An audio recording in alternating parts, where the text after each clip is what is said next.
Welcome, Savvy Seeker, to the Spiritual Phoenix podcast. This is your audio oasis and paranormal portal. You can experience legendary guests, thought-provoking tarot readings, astonishing astrological forecasts, and exposure to ideas intent on igniting your unlimited inspiration. Subscribe today to keep your fire burning. One last thing, you are encouraged to reach out and ask questions. Become a part of the show. Now, please enjoy today's episode. All right, welcome back, everyone, to the Fool's Guide to Tarot. I am Ross Cessna, and we are joined with Stefanie Caponi. Stefanie, how's life treating you? Wonderful, Ross. How are you? I'm doing well. We have a second co-host today. Renji the Pug is with us, so she is keeping me on my toes. I heard she knows a lot about tarot, so I'm excited to hear her thoughts. She does. She's very, very knowledgeable, more so than myself. So a quick recap of last week. We talked about the lover and the sixes. So what is the bullet point on the sixes in numerology? So the sixes are a lot about reciprocal relationships. So each element represents, or each suit represents a different element of our relationships. The sixes are a lot to do with the relationship between the spiritual self and our physical selves. And then each of the six minors kind of embodies that relationship. Okay. And what is the main concept of the lovers overall? The lovers is about choosing. It's about choice. So it's about choosing what serves kind of your instant gratification, pleasure-seeking mind, and then, or pleasure-seeking self, and then your higher self. Okay. And then Six of Swords was kind of about this journey or this travel and kind of making the transition from one stage of life to the next, correct? Right. And so if you're looking at that in terms of how that affects us in our relationships, I think that a lot of times people think they have to go it alone, as you had mentioned. And this is saying, like, it's okay to reach out and accept help. And whatever form that's going to take. And a lot of times we think that one specific person is going to be that person that helps us in every facet of life, and being confident to know that sometimes other people will come into our lives that help us through in our cycles and seasons, and to be open to all of it. Okay. Yeah, I like that. And then the bullet point for the Six of Wands. Six of Wands is a lot about our relationship with creativity and how that affects our relationships with other people, and not being jealous and being excited and knowing that there's room for everybody and everybody's winning when we're all following our passion. And then Six of Pentacles is kind of about the concept of finding this balance in the material world and also being open to receiving kind of the gifts of the universe. Yeah, definitely.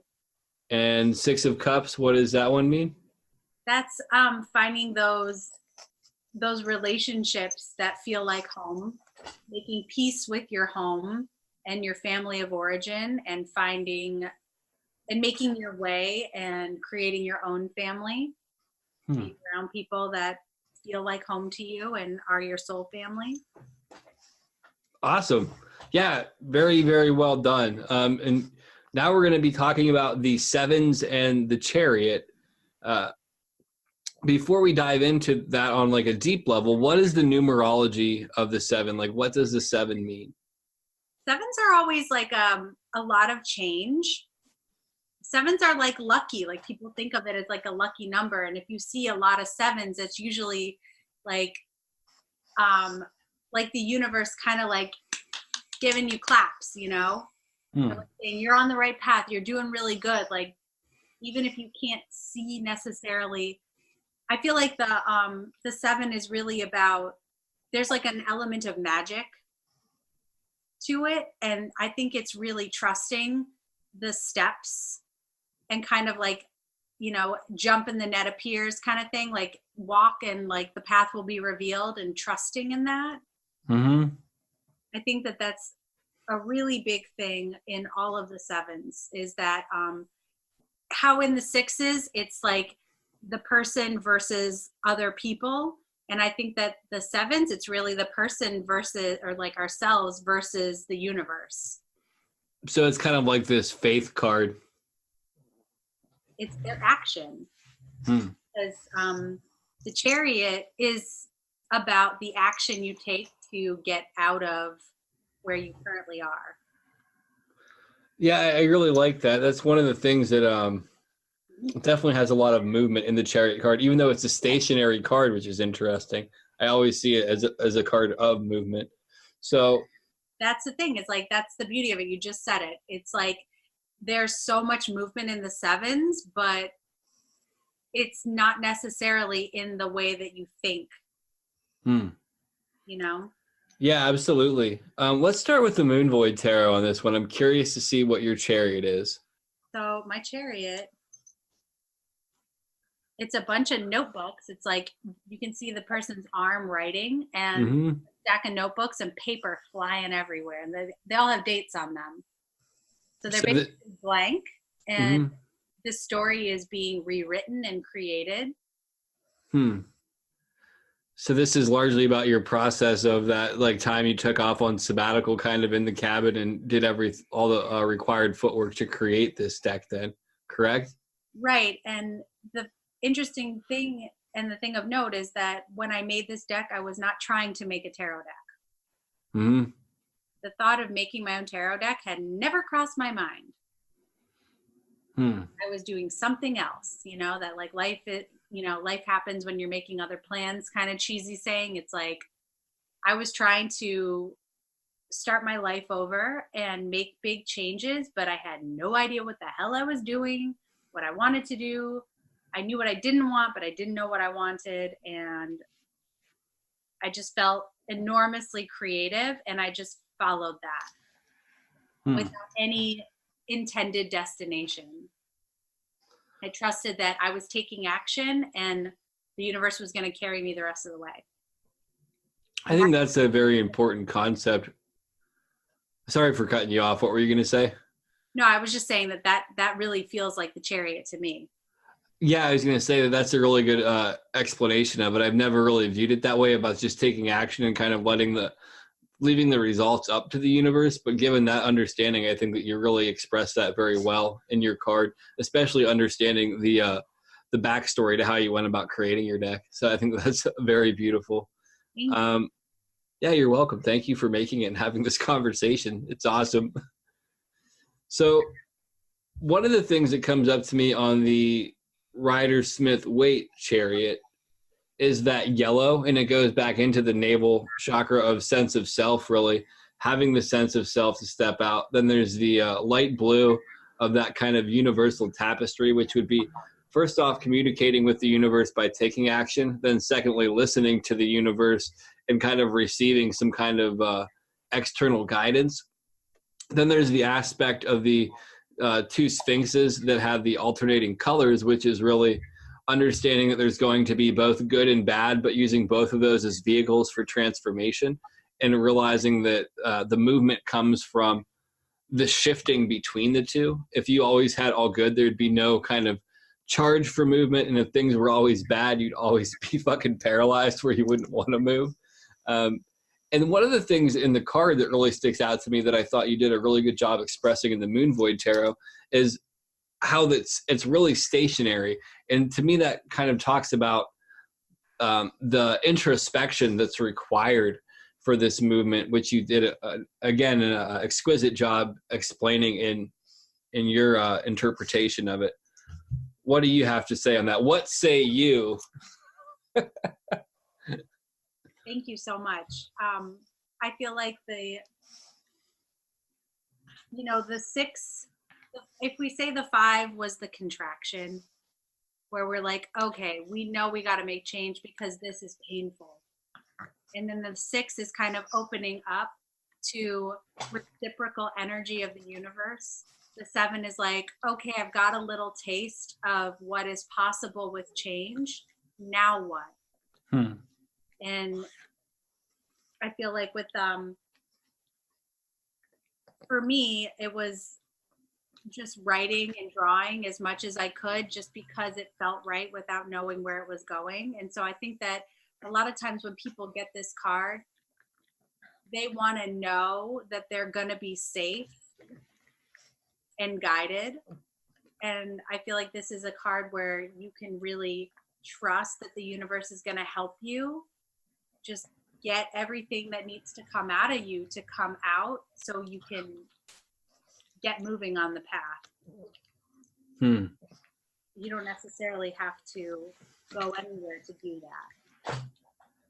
Yeah, I definitely think that that's incredibly true. Previously, I had mentioned that travel really helped shape me a lot, but at the same time, the biggest catalyst from my change came from being in the exact room that I left a decade prior to this whole journey I went on, and actually sitting down and kind of doing this introspective work and really looking within.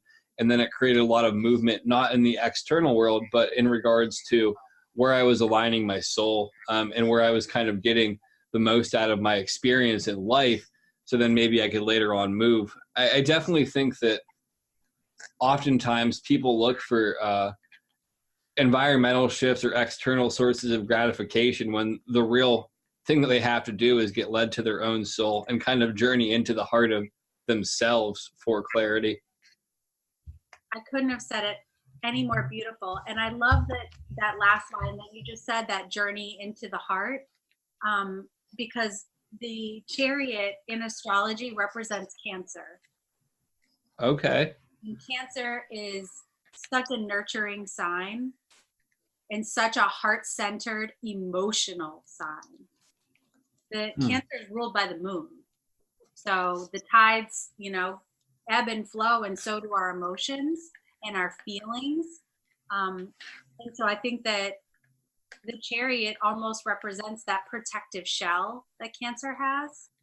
When Cancer doesn't feel safe to feel things and to express, they retreat into the shell until they're ready to come out. And so you can look at the Chariot as like, you've been in your shell, but there's like, you've gotten in touch with that heart space, and it's that rumbling of, and then eventual outpouring. I really like that understanding and interpretation of it. I think that's very beautifully articulated. Thank you. So go ahead. Oh no, I was just gonna do you have anything more to say about the Chariot? No, not at all. Okay, because I think that a lot of times the 7s are very misunderstood. I think people struggle with them. I know I struggled with them before I had a much deeper understanding of tarot,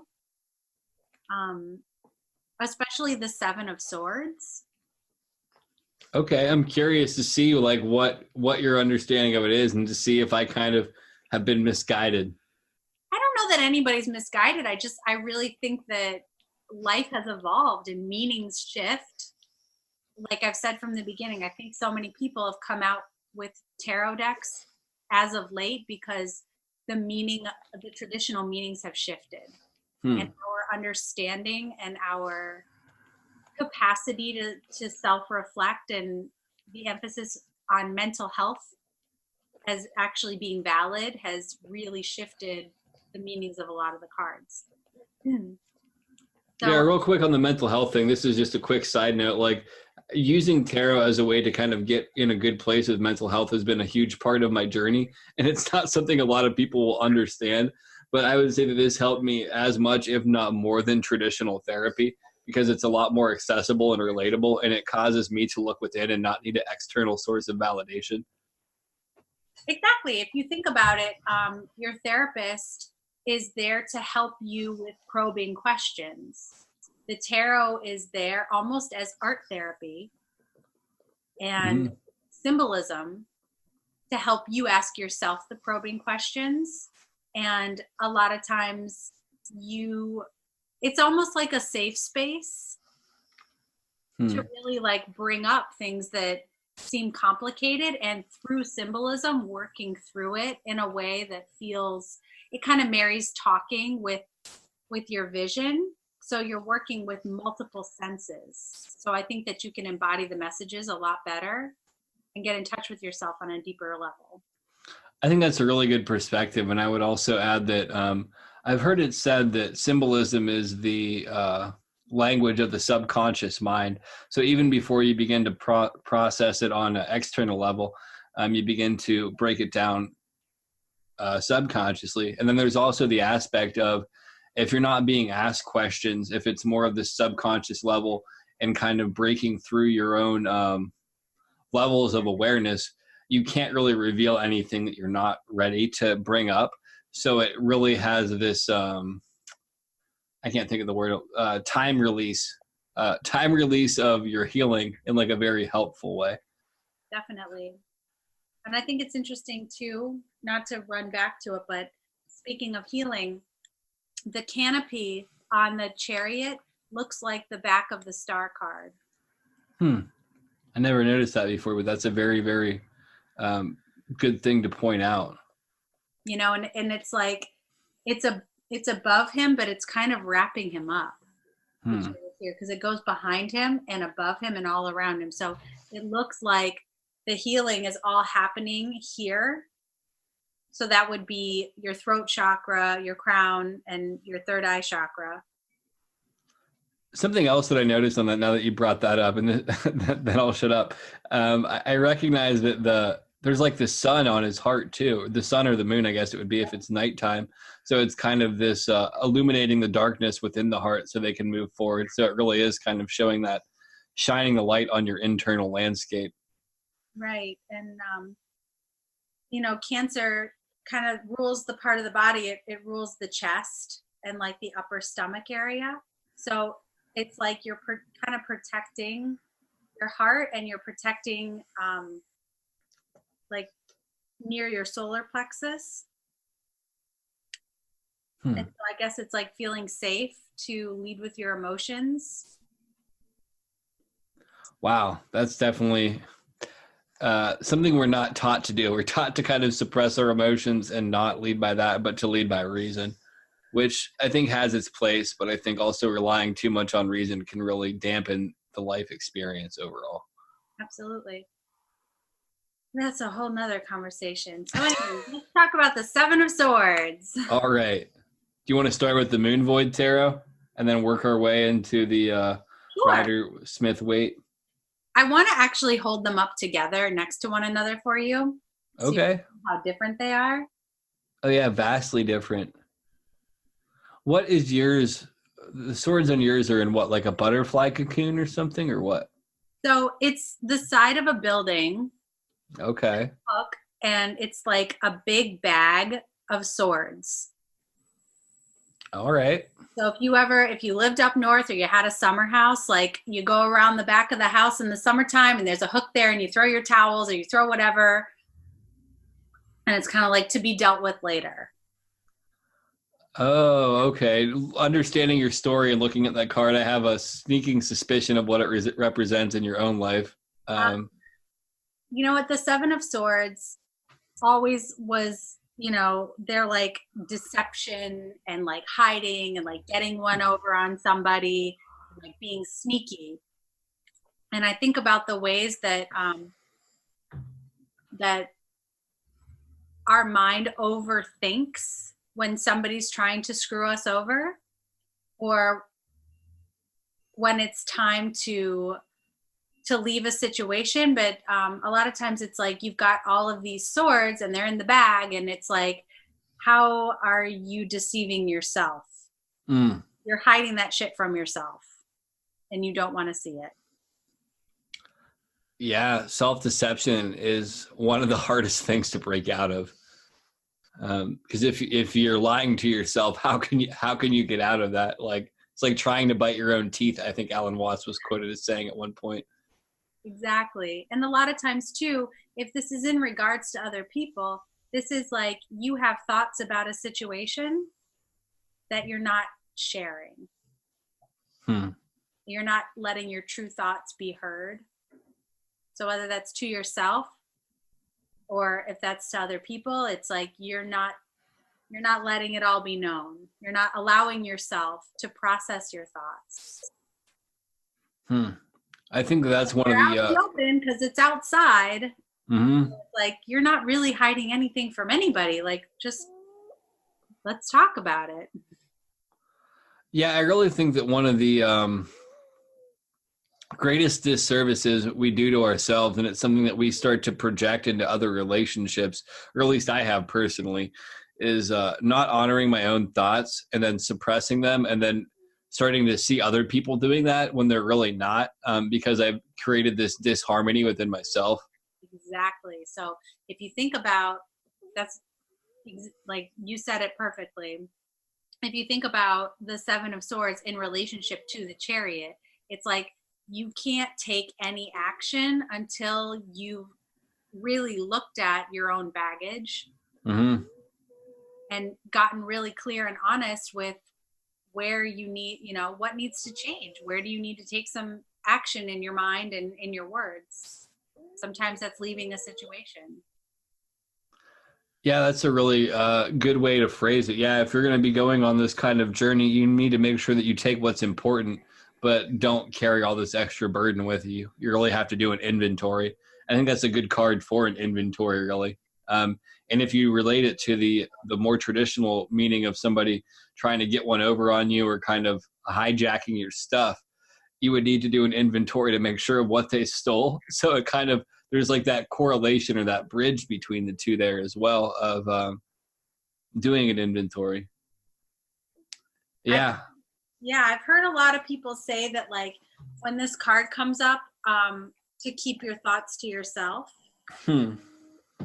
Where it's like perhaps not time to speak about something. And I guess you could go with that as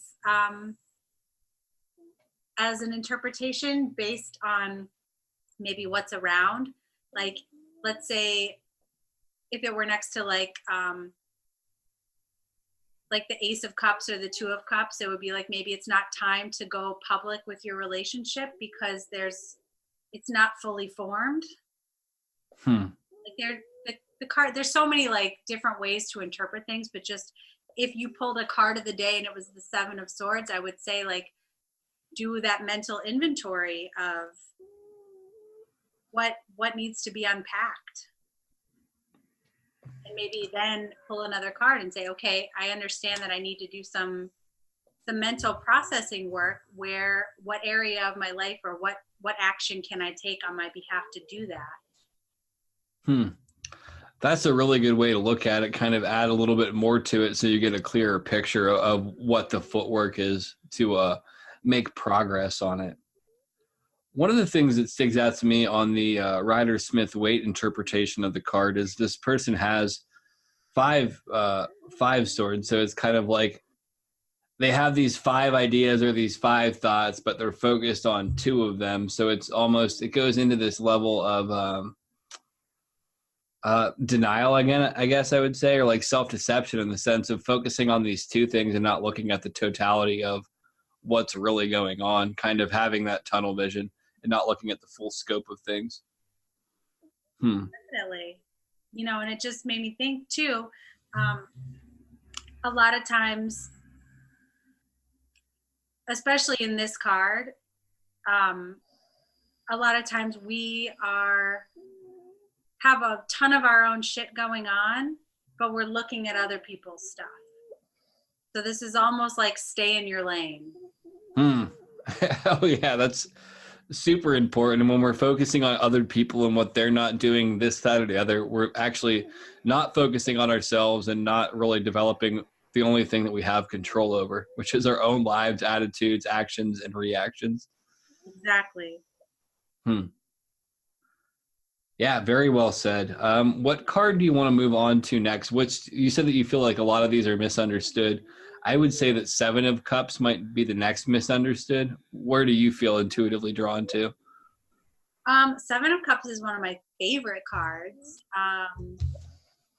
So we'll go there. Do you want to start with the Moon Void Tarot? Sure. So in the Moon Void Tarot, she's kind of daydreaming. And she's daydreaming about all the things that she would love to have in her life. And like possibilities. Yep. And I think it's really important that in the Seven of Cups, it's like back to like law. This is a big law of attraction card. Yeah, you picked. So when we talk about our thoughts create our feelings, it's like feeling, if you want your life to change, you have to start embodying the feelings of the life that you want. So instead of sitting there thinking, oh man, I really wish I had my own house, or I really wish I had 10 more clients, or I really wish I had a new car, or I really wish I had a husband, or whatever it is, you are allowed to want. First of all, giving yourself permission to want. And then secondly, if you want to really get close to the things, you have to check that relationship with how you're feeling about them. So if you are thinking about the job and the income that you want, and you're thinking about it from a place of lack, then that's all you're attracting to you. But if you're thinking about it and you can feel it, if you can get into the, picture in your mind what your day would look like as a successful business person, and then feel it and feel the joy of making money and feel the joy of helping people. Or if you want to be in that relationship, feeling the joy of being with a partner, or feel the joy of being in your dream car. And that gets you closer to having it. I like that. As we both know, I'm a bitter curmudgeon when it comes to law of attraction, but I'm slowly softening my edges. My question to you then is this, since it's related to this card, how does one go about feeling that, but also maintaining a level of authentic communication with oneself where they're not in denial about the reality of the situation they're in?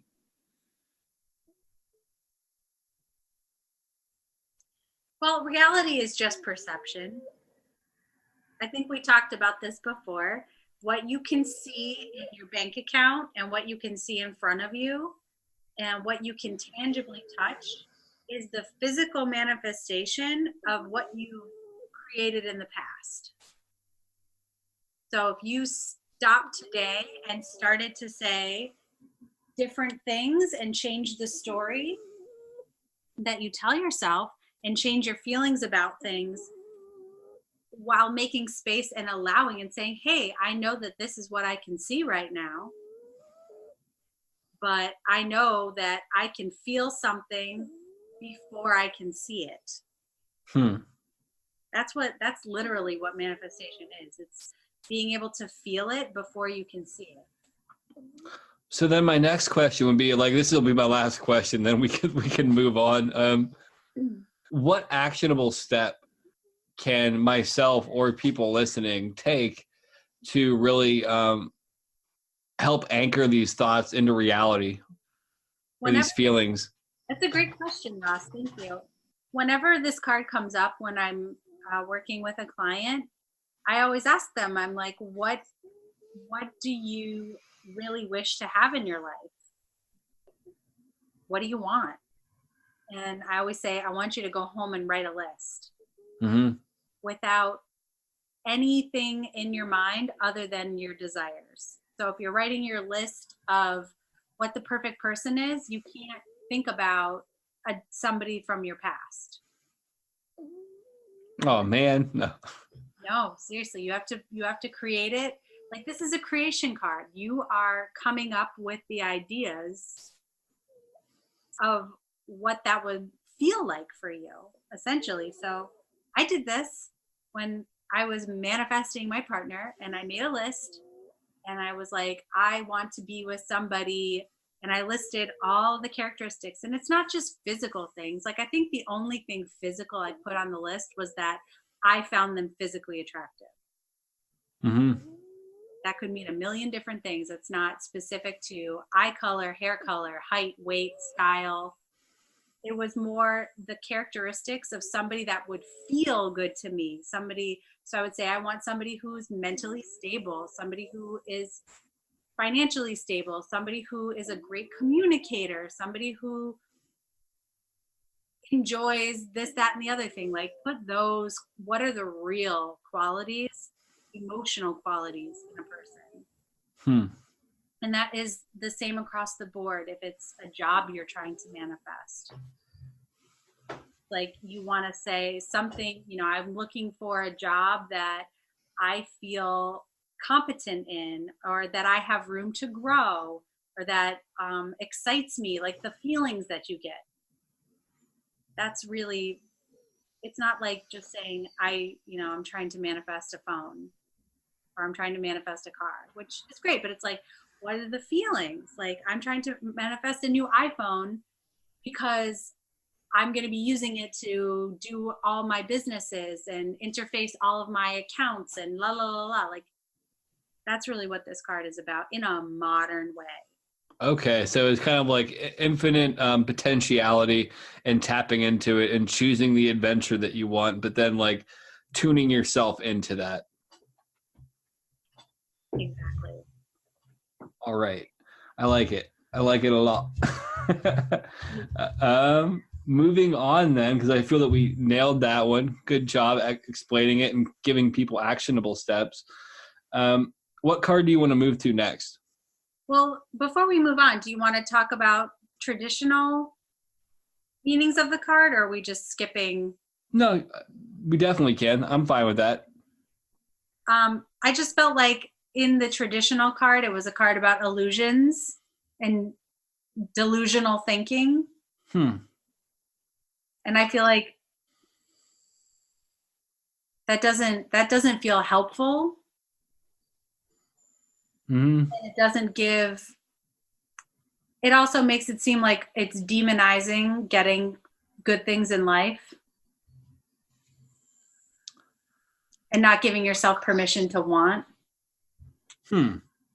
Yeah, I don't know. Like, I could see that way, and I definitely feel that I've interpreted after the conversation we had, though, looking at it now, I almost feel like it's placing the value on this kind of unknown aspect and not focusing so much on all these other material things, but focusing on the unknown, because it has the thing hidden underneath the handkerchief, like outline, where it's like, what's behind door number 7?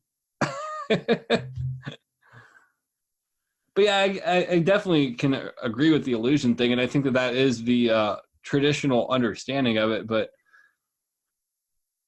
maybe, I guess, is what it's saying is your emotions can lead you to a delusional thinking, in the sense of seeing what isn't there and really attributing aspects to things that are not grounded in reality. Definitely.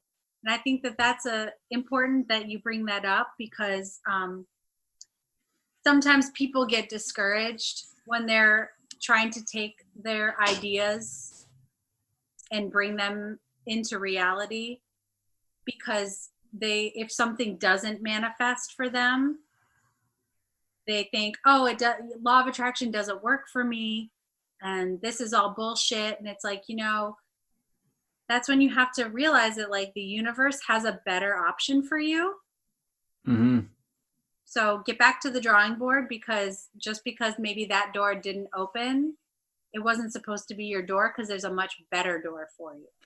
Yeah, it's like, yeah, Kate, you probably don't need that new BMW and like a lifetime supply of Starbucks. There's probably something a little bit better for you. Like, because I feel like some people get so focused on what, in my understanding, is bullshit stuff that they're trying to manifest, rather than things that actually matter. I could just be my own curmudgeon-y self, though. I don't know.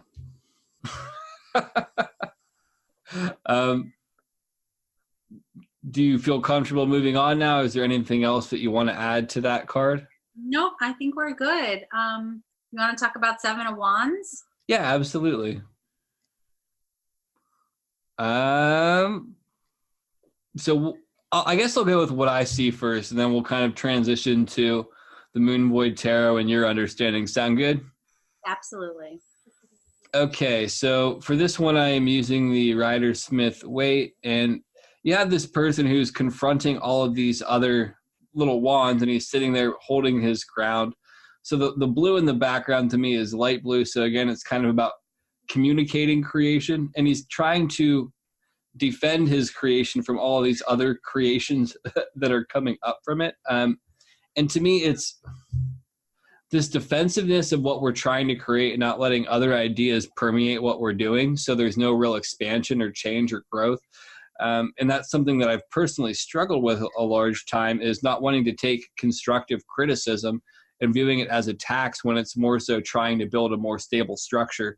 Because if you look at it from the standpoint of all of those sticks together could build some kind of foundation or some kind of structure, or if you put them all together, it would be harder to break them collectively than individually. So it goes into this concept of collectivism of ideas that we had talked about previously, and it's kind of a further expansion of the concept of community being a source of strength and not looking at them as competition, but looking at them as a source for foundation and continuity, I guess.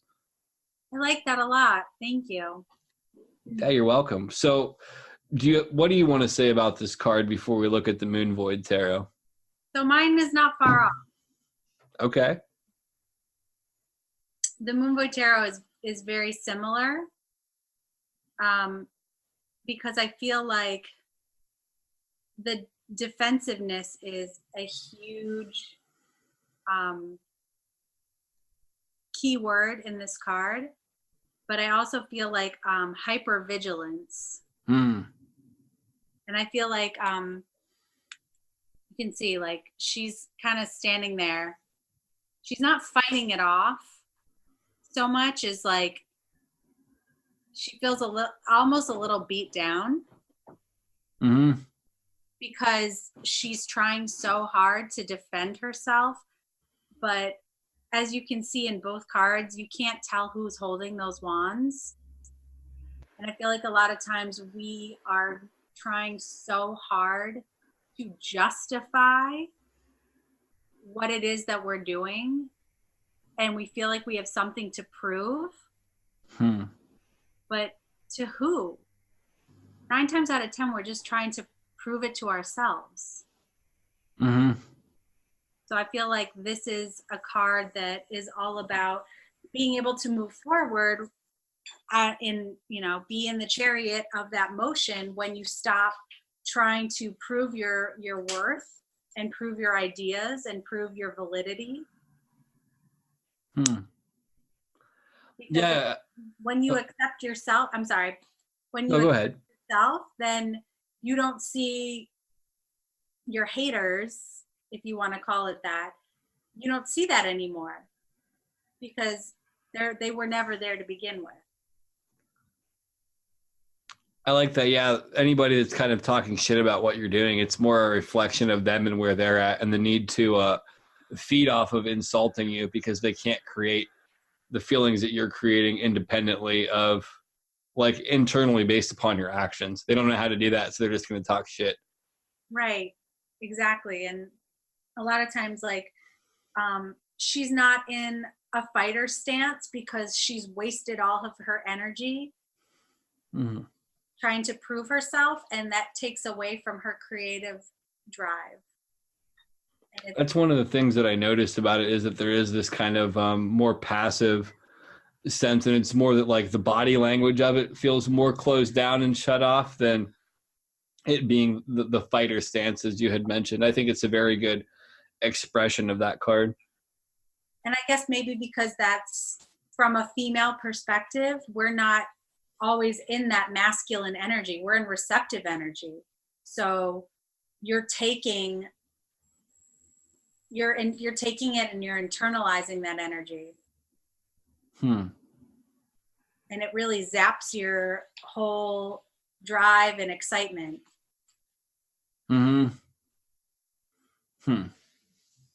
I could really see that.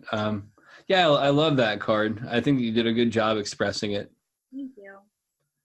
So we are left with 7 of Pentacles. I'm curious to see what yours is first. So mine is not that different.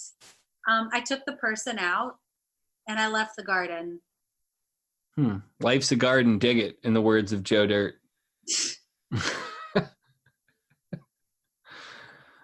So 7 is about trusting, again, what's unknown, that you planted something and it's growing, and you have to continually show up to water it and nurture it, even if it's not ready yet to like pick and harvest.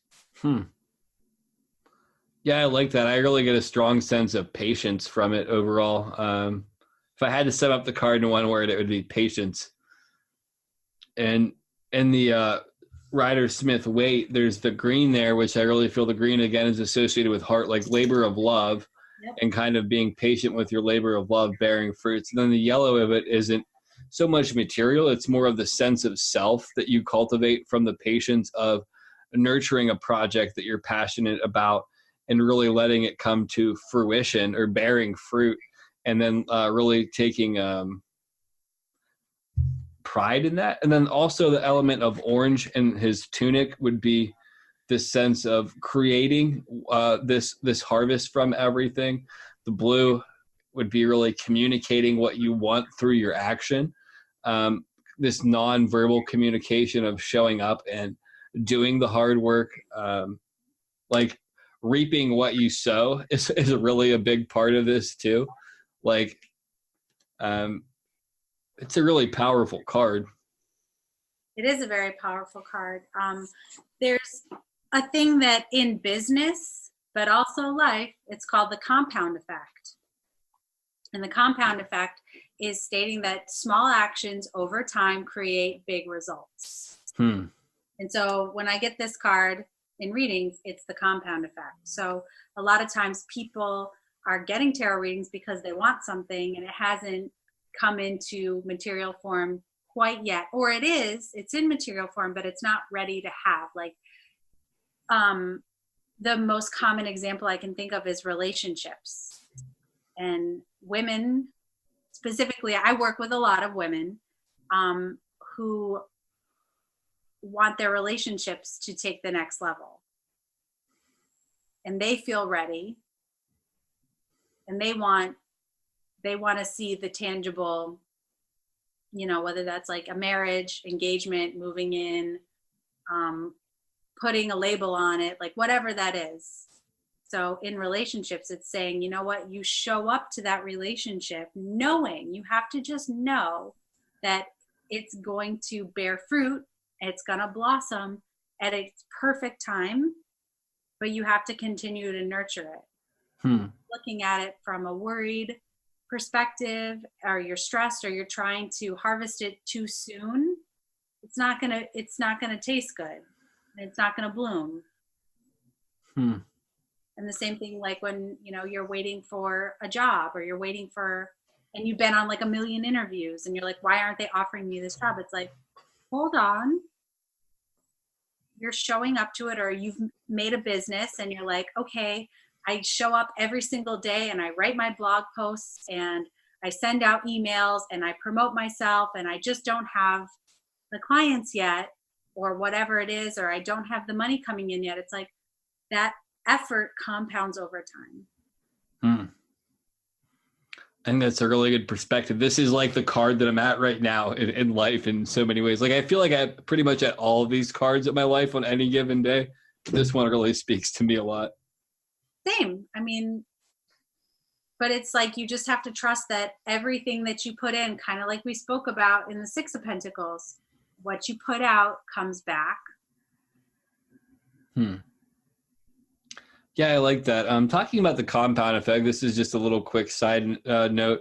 I was listening to this book on tape by Brian Tracy, and he talked about this concept of like 1000% growth or whatever. And he talked about how if every day you made the commitment to be 0.5% better, like 0.5% better than you were the day before, in a period, I think it was in 10 years or something, you would be 1000% better than you were, 1004% or something astronomical like that. And it really is these incremental changes persistently over a period of time that will change the course of your life. There's a quote about that too, where it talks about, or a metaphor rather, where it talks about how a ship at sea, if it's off an inch over the course of its journey, will end up somewhere completely different. And I think that's really, really important for people to remember, that like nobody who got to these big lofty places in life did it overnight. It really is a matter of these persistent small changes that they've made. Exactly. Everybody compares themselves to everybody else, and they're like, damn, that person like got, that person has like 20,000 followers on Instagram, and they have like a full book of clients, and they're booked and getting corporate spirituality gigs. Like what the fuck's wrong with me? And it's like, that you didn't start at the same place, and the path is different. Your course is charted, and it's going to be something that's perfect for you. And just because where you're at right now looks similar to somebody else, your chart, it goes in it, like you said, a different place, and where you end up and your success is going to look so different, but be perfect for you. But Yeah. If you start messing with it because you can't relax into divine timing and patience, then you're not ever going to get any further. I think that's incredibly important, especially with business in mind, is understanding that you're going to fail more times than you succeed in business. And then it really is a matter of getting comfortable with that, and then also sticking with it for the long haul, because the number one reason that businesses fail is because people give up, or they try to grow beyond where they're capable of growing, like rushing it, not having patience. Just from my limited experience, those are the two main things I can think of. No, definitely. I agree. I guess we're ready for the recap, unless you have anything else that you want to add. No, I think we covered everything we came here to cover today. And I'm sorry if everybody just heard a snorty dog noise. My dog is now asleep on my lap. So let's start with the 7. What is the numerological meaning of the 7 again? The 7 is a card of action and moving forward. It's moving forward, but in a patient way, and trusting like divine guidance. Okay, I like that a lot. And then moving forward, or taking some action, we're going to move into the 7 of Swords. What does that one mean? That one is like identifying where you need to kind of unpack your baggage, your mental concepts, and change and start thinking differently, and kind of working through and not keeping them all hidden. And then we'll move into the 7 of Cups, which the traditional meaning is more so illusion. And you had expanded it to be law of attraction, more so, like getting clear with what you want. Yeah, it's being able to take your thoughts and feelings, and from being abstract into the tangible world, and get clear on that, of what the things you want, what connecting the emotions to the thoughts. I like that a lot. 7 of Wands is more so about defensiveness and kind of not being vulnerable, not opening up, and not being open to new ideas. So like closed-mindedness in a sense. Or just like your actions being shutting down because you're working so hard to prove your worth or your point or whatever it is, that it's keeping you from taking guided action. Tying it into fire, then I guess it could be reduced to burning yourself out. Yes. And then 7 of Pentacles really is just kind of nurturing, patient nurturing. Yeah. Very, very beautiful. I like all of those because I think they're all relative and important to be mindful of. So what do we have to look forward to next week? So next week is going to be 8. So a lot of times I remember some people read the 8 as justice, right? Mm-hmm. A lot of decks, it's strength. In the Moon Void Tarot, it's strength. And the 8s. So we're going to look at strength in the 8s. And I love this card. And I have so much to say, and I don't want to spoil any of it, but I can't wait for our discussion. Yeah, me too. I'm looking forward to it. No spoilers on this one, folks. Sorry, I could not coax it out of her or get her to slip up. I just want to thank you, Stefanie, for coming on. And real quick, I want to tell anybody listening, if you would like to get involved in this conversation, shoot one of us an email or reach out to us on Instagram. That information will be below. And Stefanie, do you want to take us out with a kind word? Aw, thanks, Rob. No, I just really want to thank everybody who listens every week. We're having so much fun doing this, and we hope that you're getting a lot out of it. And please feel free to reach out to us and interact. Thank you for listening. If you love this show, one kind review goes a long way. If you have a question or comment you'd like read on air, please send your email to staff@spiritualphoenixstudios.com or use the link in the show notes.